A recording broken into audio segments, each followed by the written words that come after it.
The sweetest thing was the compliment I received. In the end, I'll share the phrase I wish I had said. Dear daughter, it's nighttime, and the lamp's light casts dancing shadows on the walls. The silence feels heavy, as if the world is contained in a single moment. I write this so you won't repeat it. Back then, I was seeking approval. I wanted to be seen, desired. Loneliness made me believe that any word of affection was a sign of true love. I was so tired of feeling invisible. When he said I was amazing, my heart raced. It was a spark in the dark, but I didn't realize it was accompanied by a shadow. We were at a bar, music low, laughter all around. He turned to me, his gaze seeming to dive into my soul, and said, "You are the most impressive woman I've ever met." I felt a warmth growing inside me. It was a sweet moment, wasn't it? But here's the catch.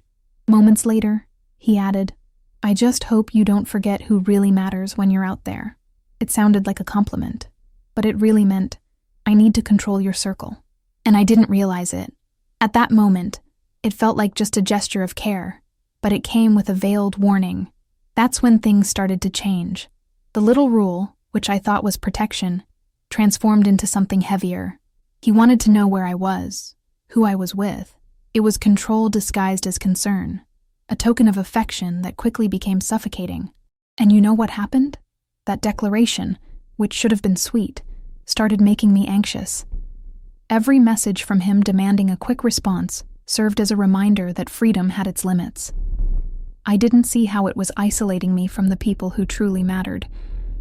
So when he looked at me and said, "It's just because I care," I smiled, but inside, I felt a knot tightening.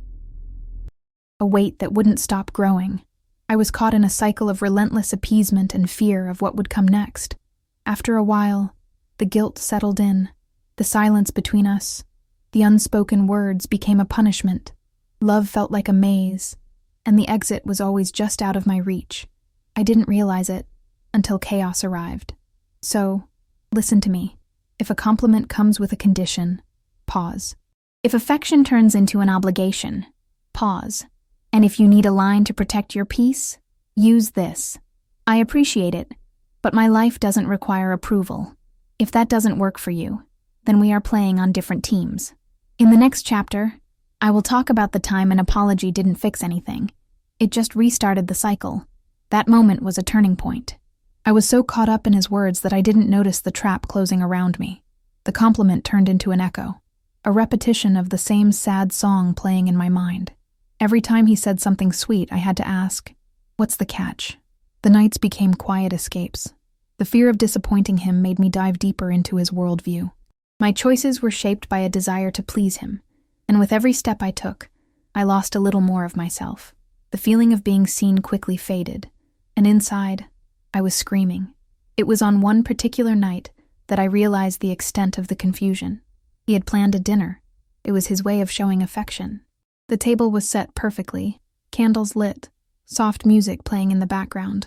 But as I tried to fit into that perfect scene, a sense of unease began to settle in. The smell of the food wasn't just pleasant, it was suffocating. The expectation weighed heavily on my shoulders. He started talking about his friends, their accomplishments, as if he wanted me to be an extension of his world, a reflection of the approvals he sought on social media. He spoke passionately, gesturing, forcing me to agree with everything. And I did that. I smiled and nodded, but inside me a storm was brewing. Every word that came out of his mouth felt like a chain binding me tighter to him. And when he asked, "Aren't you happy I'm this way?" my heart froze. The need to uphold his image, built by others' opinions, weighed as heavily as the gaze he cast upon me. I felt that any deviation from this narrative could unleash his wrath. It was like walking on a tightrope, unstable and dangerous. However, that night was the turning point. In the middle of the conversation, after a monologue, he looked at me, expecting me to applaud him verbally. "You don't understand, daughter. It's because I care." Yet again, a distorted version of caring. I didn't know whether to feel flattered or trapped. That's when the tears started to slide down, not because of his words, but from the pain of having lost sight of who I was. He noticed, of course. His expression shifted from triumph to confusion. "What's wrong?" he asked, almost anguished. I wanted to scream. "I am more than an accessory in your story. But instead, I swallowed my sobs and said, "Nothing, I'm fine." It was the first time guilt manifested visibly. He didn't see the chains I had already been carrying. For him, concern was love. For me, it was loneliness. And so, we became strangers to each other. Dialogue turned into monologues. I could only listen, but I didn't recognize myself in his words. The conversations shifted in tone, and the silences grew longer. A month passed, and I was exhausted. The weight of toxic love sank in me like an anchor. In those moments of solitude, I wrote letters in my diary, trying to find answers. Sometimes I looked at those pages and thought that they were not just words, but cries from my true self asking for help.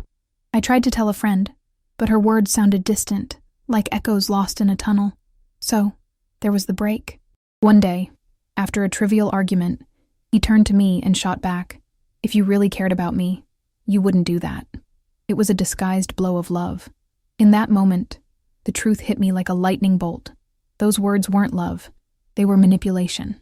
It was a power play camouflaged as affection. And that's what I wanted to tell you. If you can't be free to be yourself around someone, then that person is not the love you deserve. When I finally understood this, I had to confront him. It was time to break the cycle and refuse to play a supporting role in my own life. But the truth hurt. I didn't want to hurt him. Deep down, I still wished he loved me, but I realized that love shouldn't hurt. True love isn't a psychological warfare.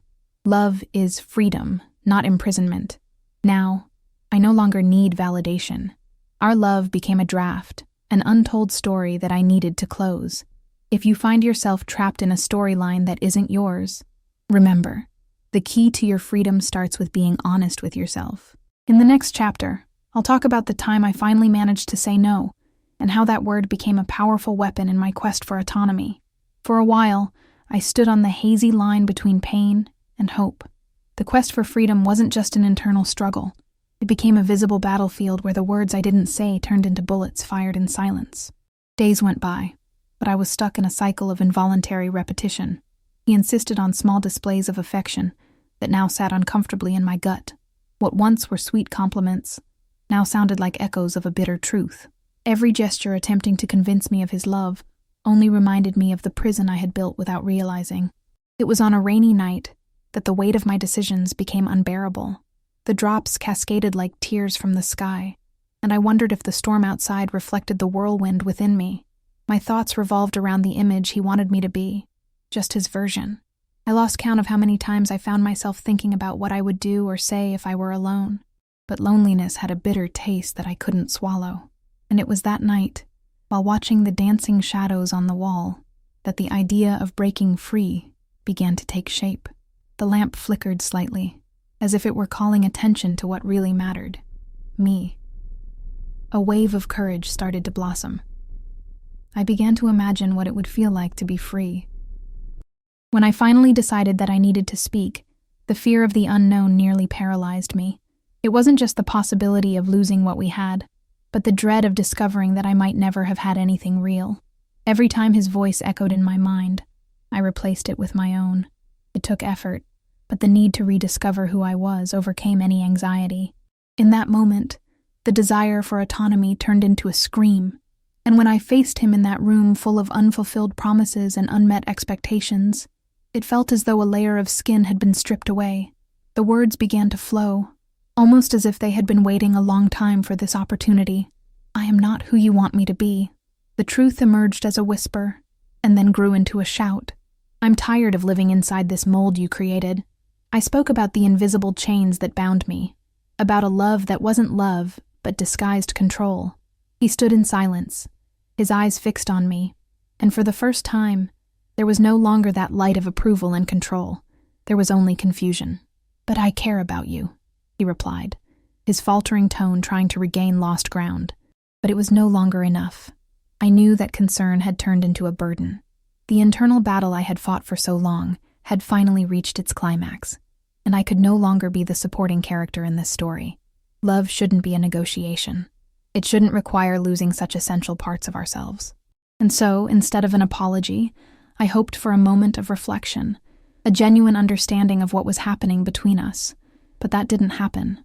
With my heart racing, I realized that what stood before me was not just a man, but a distorted mirror of what I had allowed myself to become. So, I began to walk out of that space, not just physically, but emotionally as well. A part of me hoped he would try to hold me back, that he would make a genuine effort to change. But as the steps carried me away from him, a new strength emerged. The part of me that had been numbed by his insecurities and criticisms was now awakening. Each step became lighter, and the shadows that once surrounded my heart were beginning to fade. That rainy night would become a turning point in my life. If I could face the storm within me, perhaps I could also embrace the light that was emerging from the other side. The road ahead wouldn't be easy. There would be moments of doubt and pain, but in that instant, I realized that freedom is also a process of self-discovery. I had to learn to love myself again, to see myself as the main character in my own story. With each passing day away from him, I felt the sensation of breathing again. It was a raw and challenging freedom, but also beautiful and necessary. However, the true struggle was not just about confronting the past, but having the courage to dream of a new future. I knew I could no longer tie myself to others' expectations. I was determined to fight for the woman I deserved to be. And as this new narrative unfolded, vulnerability ceased to be a burden and became a weapon. I was ready to face the world and reclaim what was mine: my voice, my space, and most importantly, my truth. The key to happiness was not in pleasing anyone, but in finding strength within myself. Thus, as I walked toward the unknown, I realized that autonomy is not just about saying no. It is, above all, about learning to say yes. Yes to myself. Each step into the unknown was a blend of fear and hope. It was like crossing an emotional minefield, where every memory of him could pull me back into that invisible prison. But something new was emerging within me, a sense of belonging to myself that I had never experienced before. Over time, the colors of life began to intensify. The sunlight not only illuminated my path, it enveloped me, as if saying that I finally belonged in this world. I reconnected with friends I had sidelined, people who made me laugh until my stomach hurt. Each meeting was a reminder of what I had lost due to the shadows he cast over my life. But there were still heavy days, moments when memories of him appeared like ghosts, whispering doubts that tried to bring me down. On one of those nights, while looking out the window, the full moon shone, reflecting on the surface of the water. I found myself thinking about how he had taught me to fear loneliness, but now I realized that solitude could be a place of self-discovery. I decided to use those difficult moments to my advantage. I started writing again, not just to vent, but as a way to reconnect with my desires and dreams. The pages of my journal became a safe space where I could let out what I truly felt. Every word I wrote was a stab against the chains that still held me down. It was through this process that I realized I needed to confront the parts of myself that I had always sought approval from others for. There was a fear of not being enough, of not pleasing others. Looking at my words, I saw that this was a construct of their manipulation. I shouldn't need external validation to feel whole. Each day, I became aware that self-love was not a destination, but an endless journey. One sunny morning, I decided to go to a park. I sat on a bench, watching children play and couples laugh. The scene was simple, but it made me understand that life goes on. It was time to be kind to myself. That was when I wrote a new phrase that would echo in my soul: I am enough, just as I am. Over time, this affirmation transformed into armor, a defense against the echoes of the past. And as I looked at the sunlight filtering through the leaves of the trees, I realized that freedom is also an act of courage. Courage to be who I am, without fear of what others might think. The road ahead would be tough, but now, every step was a step toward myself.